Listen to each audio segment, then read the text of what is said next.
Hello, my YouTube fam, and welcome back to your own channel. My name is Akhil Maheshwari. लेकर के आया हूं आज video number 50। आज हमारा टॉपिक है फंक्शनल ऑर्गेनाइजेशनल स्ट्रक्चर। ये है आपके एनसीईआरटी बुक का पेज नंबर 119 एंड बोल दो ना slogan, study together grow together. देखो, before we start this video, दो चीजें जो मुझे आपसे कन्वे करनी थी, आपके साथ शेयर करनी थी। पहली चीज ये कि मैं यहां पे एनसीईआरटी बुक का पेज नंबर मेंशन इसलिए करता हूं बिकॉज आई बिलीव एनसीईआरटी एक यूनिवर्सल बुक है, हर किसी के पास होती है, तो सब कोई पेज नंबर के साथ कोऑर्डिनेट कर सकता है। But that doesn't only mean कि मैं सिर्फ और सिर्फ एनसीईआरटी का कंटेंट डालूंगा या मैं सिर्फ किसी पर्टिकुलर एक थ्योरी का या एक बुक का कंटेंट डालूंगा। मैं किसी भी बुक का कंटेंट डाल सकता हूं, ठीक है। सिमिलरली आप भी इस वीडियो को देखने के बाद किसी भी बुक से पढ़ सकते हो, ठीक है। दूसरी इंपॉर्टेंट चीज कि आप वीडियो डिस्क्रिप्शन बॉक्स चेक करते हो या नहीं करते हो, वहां पे नीचे हर एक वीडियो के नोट्स आपको मिल जाएंगे, फ्री है, कोई पैसा नहीं लग रहा है। So just go and download the notes, ठीक है। तो चलो शुरू करते हैं आज का अपना वीडियो। देखो, फंक्शनल स्ट्रक्चर क्या होता है। अब देखो, बीएसटी में क्या है formula, tap on the name, name पर जाओ, सब कुछ समझ में आ जाता है। फंक्शनल वर्ड का मतलब हुआ बेस्ड ऑन फंक्शंस, ठीक है। स्ट्रक्चर मतलब कि ऑर्गेनाइजेशनल हायरार्की की बात कर रहे हैं, तो यानी कि इस टाइप के ऑर्गेनाइजेशन स्ट्रक्चर में हम कैसे स्ट्रक्चर बनाते हैं, कैसे डिवाइड करते हैं, on the basis of functions. कि जो डिपार्टमेंट जिस टाइप का फंक्शन परफॉर्म करता है, हम एज अ मैनेजर उस टाइप के फंक्शन को हम रीग्रुप कर देते हैं, ज्वाइन करवा देते हैं और एक स्ट्रक्चर बना देते हैं। देखो, इससे पहले अपन ने क्या पढ़ लिया, इससे पहले अपन ने ऑर्गेनाइजेशनल स्ट्रक्चर जाना कि वो क्या होता है, कि एक हायरार्की होती है। ये मैंने आपको फैमिली ट्री का एग्जांपल दिया था, ठीक है। वो क्या है, हायरार्की है जिसमें एक सुपीरियर सबऑर्डिनेट रिलेशनशिप क्रिएट होती है। एक पर्सन के ऊपर होता है, मतलब एक सुपीरियर होता है, दूसरा उसका सबऑर्डिनेट होता है। एंड देन यही हायरार्की पावर भी डिसाइड करती है, मैनेजमेंट के लेवल्स भी डिसाइड करती है, ठीक है। अब देखो, ऑर्गेनाइजेशन में क्या होता है कि बहुत सारे स्ट्रक्चर्स बनाए जाते हैं। वैसे तो ऑर्गेनाइजेशनल स्ट्रक्चर्स बहुत टाइप के होते हैं, जैसे line and staff organisational structure, line organisational structure. लेकिन आपके एनसीईआरटी बुक में, आपके 12th के सिलेबस में दो ही टाइप के स्ट्रक्चर्स हमें पढ़ने हैं, functional structure and divisional structure. तो देखो, फंक्शनल स्ट्रक्चर की मीनिंग समझना, व्हेन द एक्टिविटीज और द जॉब्स, मैंने बताया था ना कि छोटे छोटे टुकड़ों में काम को डिवाइड कर दिया जाता है और हर एक यूनिट को जॉब कहा जाता है। So when the activities and jobs are grouped keeping in mind the functions और द जॉब, कि मतलब इस टाइप से मैनेजमेंट क्या करता है, एक्टिविटीज या जॉब को ग्रुप कर देता है कि उनका फंक्शन सिमिलर है नेचर में, सो उसे फंक्शनल स्ट्रक्चर कहते हैं, ठीक है। फंक्शनल स्ट्रक्चर में एक मैनेजर क्या करता है, ग्रुपिंग करता है। ऑर्गेनाइजेशनल स्ट्रक्चर का मतलब ही डिपार्टमेंट्स बनाना, ग्रुपिंग करना, ठीक है। यहां पे डिपार्टमेंट्स किस अकॉर्डिंग बनाए जाते हैं, on the basis of functions performed. अगर सिमिलर टाइप के फंक्शंस परफॉर्म हो रहे हैं तो हम उन्हें एक ही जगह रखते हैं, ठीक है। लाइक से फॉर एग्जाम्पल, आप स्पोर्ट्स फ्रेंडली पर्सन हो, आपके पास बहुत सारे स्पोर्ट्स इक्विपमेंट है, तो आप क्या करोगे, विकेट्स, बॉल, स्टंप, है ना, और बैट, आप ना इसको एक तरफ रखोगे, ठीक है। और गोल पोस्ट हुआ, ठीक है।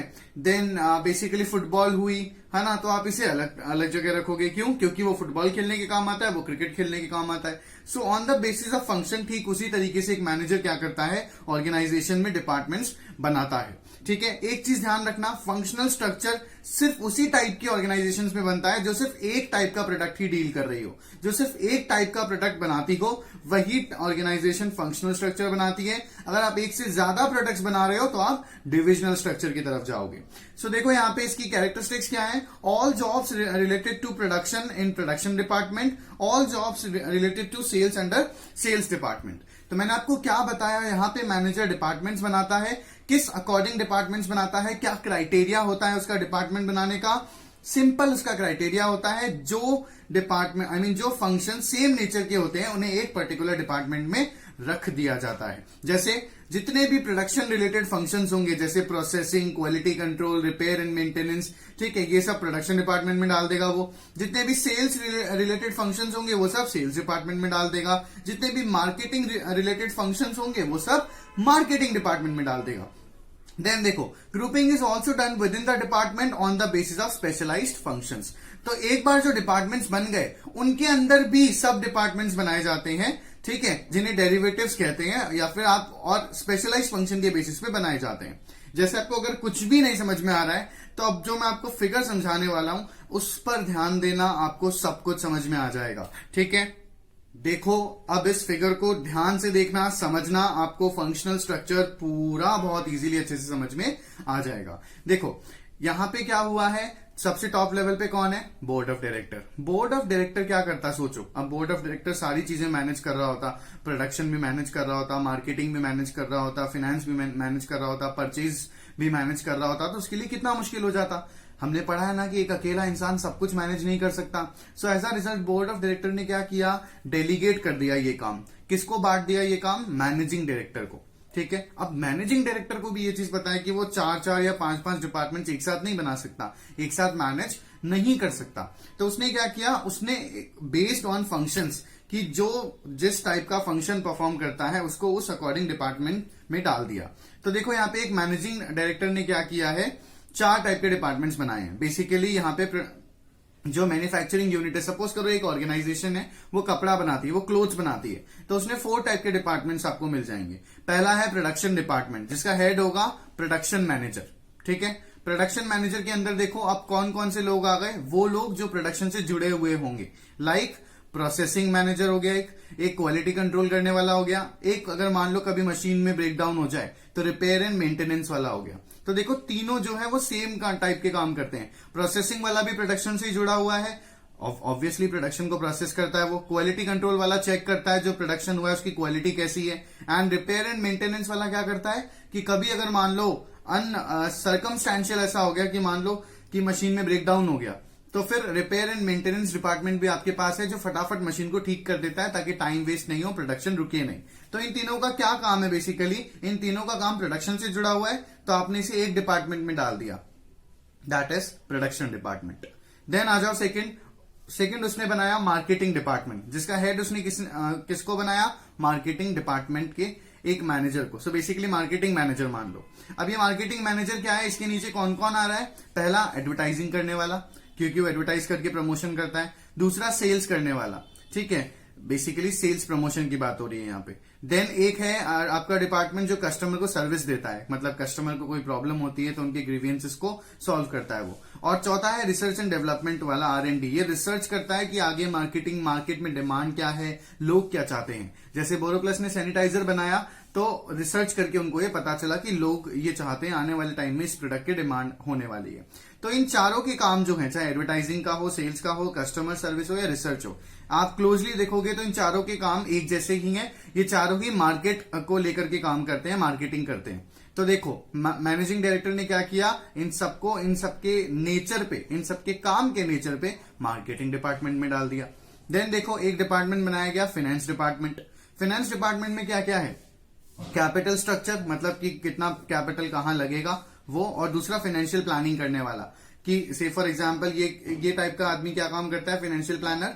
वो मैनेज करता है ओनर्स फंड, बोरोवर्स फंड की हमें कितना पैसा बाहर से लेना है, ठीक है, कितना हम खुद इन्वेस्ट कर सकते हैं, और बाहर से भी लेना है तो कहां पर किस टाइप के बोरोड फंड में रेट ऑफ इंटरेस्ट कम होगी। तो देखो इन दोनों का काम क्या है, बेसिकली फाइनेंस, पैसे से जुड़ा हुआ है। तो इनको किस डिपार्टमेंट में डाल दिया, फाइनेंशियल डिपार्टमेंट में डाल दिया। देन देखो एक और डिपार्टमेंट बना दिया। अब इसमें देखो एक इंसान क्या कर रहा है, रॉ मटेरियल को परचेज कर रहा है। दूसरा इंसान क्या कर रहा है, जो परचेज किया है उसका रिकॉर्ड कर रहा है, ठीक है। और तीसरा इंसान क्या कर रहा है, मशीनरी जो खरीद करके लाए हैं प्रोडक्शन के लिए जो काम आएगी उनका रिकॉर्ड कर रहा है। तो देखो यहाँ पे तीनों ही लोग परचेज से जुड़े हुए हैं, मशीन परचेज करना, रॉ मटेरियल परचेज करना, जो परचेज किया है उसको रिकॉर्ड करना। इन तीनों का काम क्या है, एक जैसा है। तो इन तीनों को परचेज डिपार्टमेंट में डाल दिया। सो बेसिकली क्या होता है फंक्शनल स्ट्रक्चर, कि एक टॉप लेवल क्या करता है, यहाँ पे डिपार्टमेंट्स बनाता है, एक मैनेजर डिपार्टमेंट्स बनाता है, और बेसिकली वहां पे जितने भी लोग होते हैं डिपार्टमेंट्स में वो सेम टाइप का काम कर रहे होते हैं, सेम टाइप का फंक्शन परफॉर्म कर रहे होते हैं। आया समझ में। अब एग्जाम्पल आप देख लो, इनमें से कोई सा भी आप रीड कर लोगे ना तो आपको पता चलेगा कि सेम टाइप का काम कर रहे हैं। लाइक आप अगेन देख लो, एडवर्टाइजिंग वाला मार्केटिंग ही कर रहा है, प्रमोशन ही कर रहा है। सेल्स वाला सेल्स प्रमोशन कर रहा है, एक कस्टमर से जुड़ा हुआ है, कस्टमर से पूछ रहा है आपके फीडबैक बताओ और आपको कोई ग्रीवियंसेस है तो मैं सॉल्व करूंगा, कस्टमर सर्विस वाला। और एक बंदा कॉन्स्टेंटली मार्केट में जा रहा है, मार्केट में रिसर्च कर रहा है कि कंपनी की क्या बेसिकली पोजीशन है और लोग कंपनी से क्या एक्सपेक्ट करते हैं, या मार्केट में और क्या नए प्रोडक्ट की डिमांड आने वाली है। तो ये सारे के सारे लोग एक ही जगह से जुड़े हुए हैं मार्केटिंग से, इन सबका बेसिस एक ही है मार्केटिंग। तो आपने क्या किया, इनको एक डिपार्टमेंट में डाल दिया, मार्केटिंग में। ठीक है, इवन डिपार्टमेंट्स जो होते हैं वो सिर्फ बिजनेस ऑर्गेनाइजेशंस में नहीं, हर जगह बनाए जाते हैं। ठीक है, चाहे आप आर्मी का एग्जांपल ले लो तो एक आपको बटालियन मिल जाएगा। ठीक है, एक आपको कमांडिंग ऑफिसर्स की डिपार्टमेंट मिल जाएगी। ठीक है, एक जगह आर्मी का आईटी डिपार्टमेंट होगा, आईटी डिपार्टमेंट में बेसिकली वो लोग मॉनिटर करते होंगे कैमरास को। ठीक है, और या फिर बेसिकली देखते होंगे सैटेलाइट के थ्रू की बॉर्डर पे क्या हो रहा है क्या नहीं हो रहा। सो हर जगह की डिपार्टमेंट्स बनाए जाते हैं और उनकी ग्रुपिंग की जाती है on the basis of similar functions, कि वो क्या फंक्शन परफॉर्म करते हैं उस अकॉर्डिंग। अगर आप देखोगे से फॉर एग्जांपल 12th कॉमर्स, ठीक है, तो 12th कॉमर्स को भी हमने डिवाइड कर दिया। वो बच्चे जो बिजनेस पढ़ते हैं उनको एक जगह डाल दिया, वो बच्चे जिन्होंने इकोनॉमिक्स चूज कर रखी है उनको एक जगह डाल दिया, वो बच्चे जो मैथ्स पढ़ते हैं उनको एक जगह डाल दिया, वो बच्चे जो साइकोलॉजी पढ़ते हैं उनको एक जगह डाल दिया। सो बेसिकली फंक्शनल स्ट्रक्चर क्या होता है, फंक्शनल स्ट्रक्चर में काम को डिपार्टमेंट्स के रूप में बनाया जाता है, डिपार्टमेंट्स बनाए जाते हैं यहाँ पे। और ये डिपार्टमेंट कैसे बनाया जाता है, ये डिपार्टमेंट बनाया जाता है on the basis of functions performed, जो जैसा फंक्शन परफॉर्म कर रहा है। ठीक है, तो ये तो क्या हुआ प्रोडक्शन डिपार्टमेंट, ये क्या हुआ मार्केटिंग डिपार्टमेंट, ये क्या हुआ फाइनेंस डिपार्टमेंट, ये क्या हुआ परचेज डिपार्टमेंट। तो ये चार अलग डिपार्टमेंट हो गए। अब इनके अंदर जो लोग हैं वो लोग भी स्पेशलाइज फंक्शन परफॉर्म कर रहे हैं, इनको आप कह सकते हो डेरिवेटिव डिपार्टमेंट्स। जैसे प्रोसेसिंग क्या है, एक डेरिवेटिव डिपार्टमेंट है। किसका डेरिवेटिव है, प्रोडक्शन डिपार्टमेंट का। डेरिवेटिव मतलब सपोर्ट एक तरीके से। क्वालिटी कंट्रोल क्या है, डेरिवेटिव डिपार्टमेंट है। किसका डेरिवेटिव है, प्रोडक्शन डिपार्टमेंट का। इस तरीके से आगे आपको पूरा फंक्शनल स्ट्रक्चर समझ में। एक छोटी सी चीज है कि on the basis of functions आप उनकी ग्रुपिंग कर देते हो। जो लोग सेम टाइप का काम परफॉर्म कर रहे होते हैं उनको एक तरफ कर दिया जाता है ताकि काम और अच्छे से हो जाए। और उन सबको मैनेज करने के लिए, उन सारे डेरिवेटिव्स को मैनेज करने के लिए एक डिपार्टमेंटल हेड बना दिया जाता है। जैसे production department head, marketing department head, finance department head, purchase department head. आया आपको समझ में। देखो नेक्स्ट क्या है, एडवांटेजेस फंक्शनल स्ट्रक्चर की, कि अगर आप as a manager functional structure बना रहे हो, आप डिवाइड कर रहे हो काम को और डिपार्टमेंट्स बना रहे हो on the basis of functions performed, तो आपको क्या फायदे होने वाले हैं। सबसे पहले इससे आएगा स्पेशलाइजेशन। हैशटैग पर ध्यान दो, activities grouping according to the type of functions. हम यहाँ पे कैसे ग्रुप कर रहे हैं एक्टिविटीज को, काम को कैसे ग्रुप कर रहे हैं, जिस टाइप का फंक्शन वो परफॉर्म कर रहे हैं। Specialised and professional experts can be hired to supervise. अब देखो अगर आपने सिमिलर जॉब को एक जगह ग्रुप कर दिया है तो आप स्पेशलाइज्ड और प्रोफेशनल एक्सपर्ट्स को बहुत इजीली हायर कर सकते हो और उनके लिए सुपरवाइज करना आसान हो जाएगा। मान लो आप अपने एम्प्लॉयज को प्रोडक्शन सुपरवाइजर देना चाहते थे एक, तो आपने क्या किया, आप प्रोडक्शन डिपार्टमेंट अलग से बना दिया। तो वो प्रोडक्शन सुपरवाइजर प्रोडक्शन डिपार्टमेंट को संभालेगा, वो समझाएगा कि कैसे क्वालिटी को कंट्रोल करना है, कैसे रिपेयर एंड मेंटेनेंस जल्दी से जल्दी करनी है और कैसे मशीनरी पे प्रिकॉशंस मेंटेन करने हैं कि मशीन कभी खराब ही नहीं हो। ठीक है, this leads to efficiency and specialisation. तो देखो एफिशिएंसी तो आएगी ही आएगी। क्यों एफिशिएंसी आएगी, अब मान लो कोई प्रोसेसिंग डिपार्टमेंट में प्रोडक्शन के, ठीक है, तो उसे पता है उसका काम क्या है, उसे सिर्फ प्रोसेस करना है और कुछ नहीं करना, रॉ मटेरियल को फिनिश गुड्स में बनाना है। कोई क्वालिटी कंट्रोल में है प्रोडक्शन डिपार्टमेंट के, तो उसे पता है उसे सिर्फ क्वालिटी चेक करनी है। तो जब वो एम्प्लॉय एक ही काम को कॉन्स्टेंटली बार बार कंटिन्यूअसली करेगा तो ऑटोमेटिकली स्पेशलाइजेशन आ जाएगा।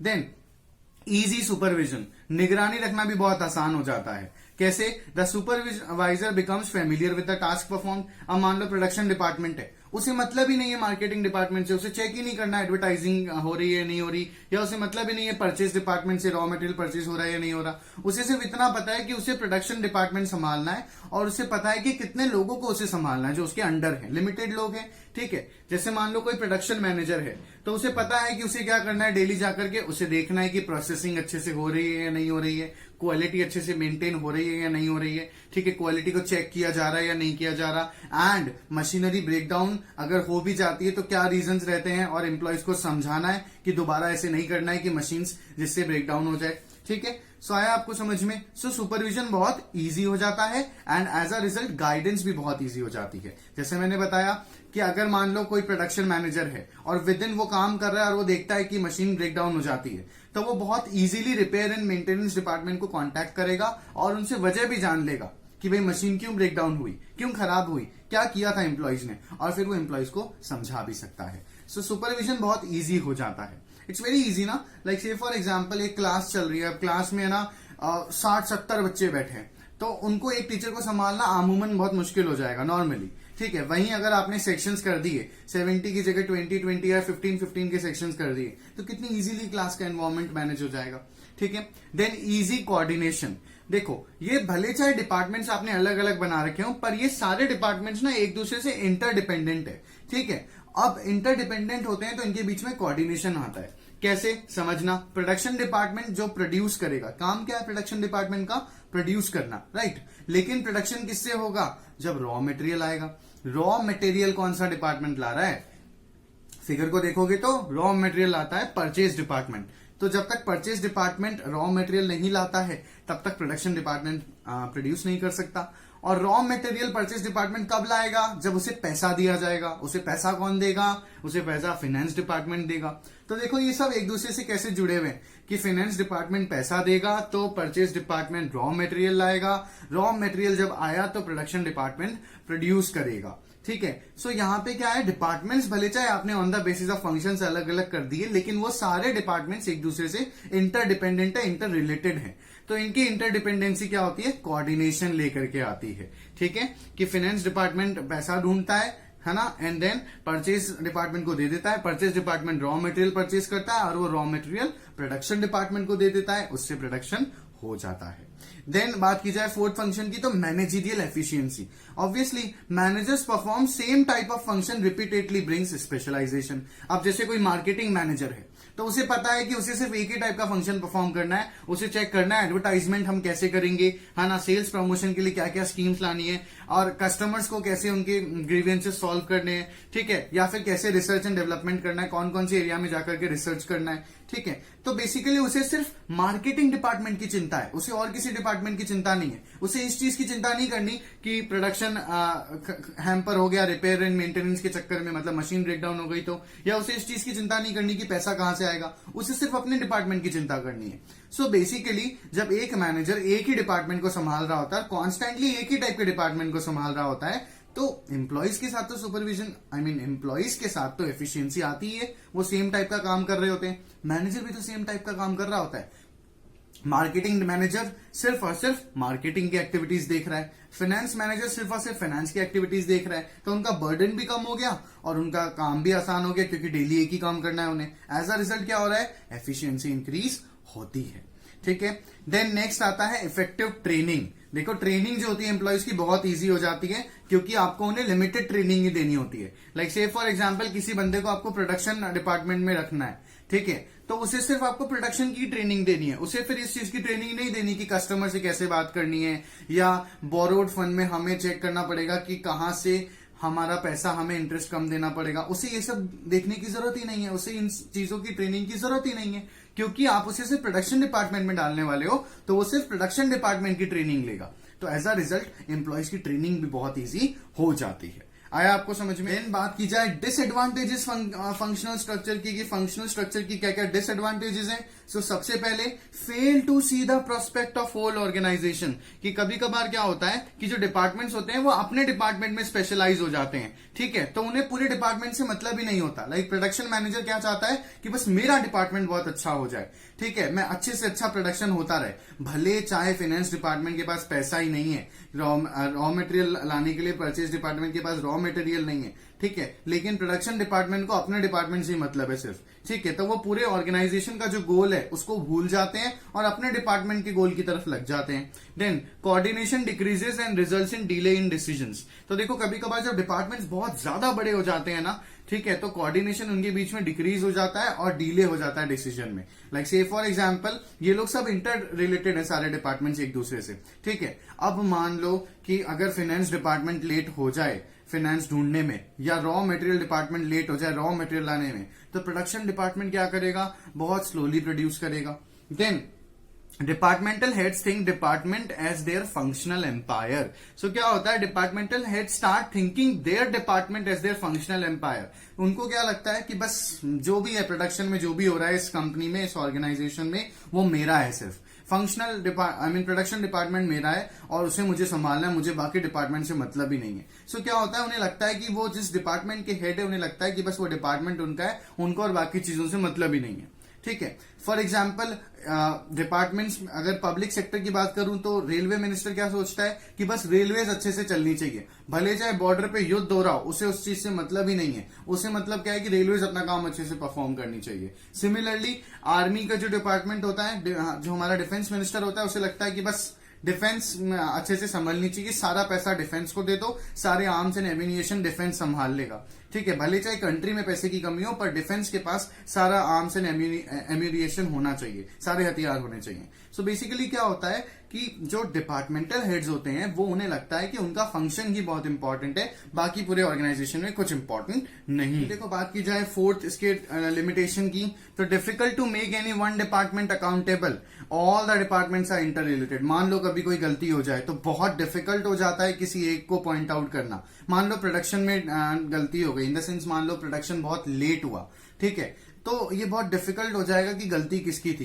क्यों? क्योंकि प्रोडक्शन डिपार्टमेंट के पास अगर मैनेजर जाएगा और पूछेगा रीजन कि भाई क्यों लेट किया तुमने प्रोडक्शन, तो प्रोडक्शन मैनेजर जाके बोल देगा, परचेस डिपार्टमेंट पे ब्लेम लगा देगा, इन्होंने रॉ मटेरियल लाने में देर कर दी। और परचेस डिपार्टमेंट हो सकता है फाइनेंस डिपार्टमेंट पे जाकर के ब्लेम लगा दे कि ये मेरे को पैसे ही नहीं दे रहे थे, ये फाइनेंस देते मुझे तभी तो मैं रॉ मटेरियल लेकर के आता। तो क्या होता है कि टालम टोली होने लग जाती है, प्रोक्रेस्टिनाइजेशन हो जाता है और अकाउंटेबिलिटी ढूंढना बहुत मुश्किल हो जाता है, किसी को रिस्पॉन्सिबल बनाना किसी पर्टिकुलर चीज के लिए बहुत मुश्किल हो जाता है। देन नेक्स्ट क्या है, इनफ्लेक्सिबिलिटी, कि जो एम्प्लॉइज हैं वो एक ही टाइप का काम के लिए ट्रेन किए गए हैं। फॉर एग्जाम्पल कोई सेल्स मैनेजर है तो वो सिर्फ सेल्स संभाल रहा है, उसे फिर कस्टमर्स से मतलब नहीं है, उसे फिर प्रोडक्शन से मतलब नहीं है। तो अगर सेल्स मैनेजर को आप प्रोडक्शन डिपार्टमेंट में डाल दोगे तो फिर वो जीरो हो जाएगा, फिर उसकी कैपेबिलिटी जीरो हो जाएगी। क्यों? क्योंकि आप उन्हें एक पर्टिकुलर टाइप के डिपार्टमेंट के लिए ही ट्रेन कर रहे हो। जॉब रोटेशन नहीं होगी यहाँ पे, एम्प्लॉइज को वेरियस डिपार्टमेंट का एक्सपीरियंस नहीं मिल पाता है। ठीक है, देन बात की जाए सूटेबिलिटी की, so organisations are producing one line of product. तो बेसिकली फंक्शनल डिपार्टमेंट किसको सूटेबल करता है?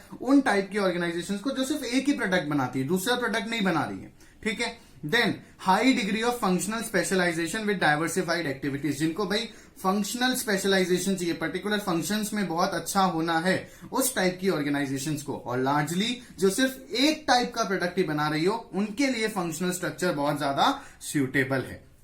आया आपको समझ में? सो पसंद आया है तो लाइक कर दीजिएगा, शेयर कर दीजिएगा, सब्सक्राइब करना बिल्कुल मत भूलिएगा। नहीं पसंद आया है तो इस वीडियो को पहले तो दोबारा देखिएगा, आई एम श्योर आ जाएगा। फिर भी ना आए तो कमेंट सेक्शन में जरूर अपनी क्वेरी पोस्ट कर दीजिएगा। Thank you so much for watching the video.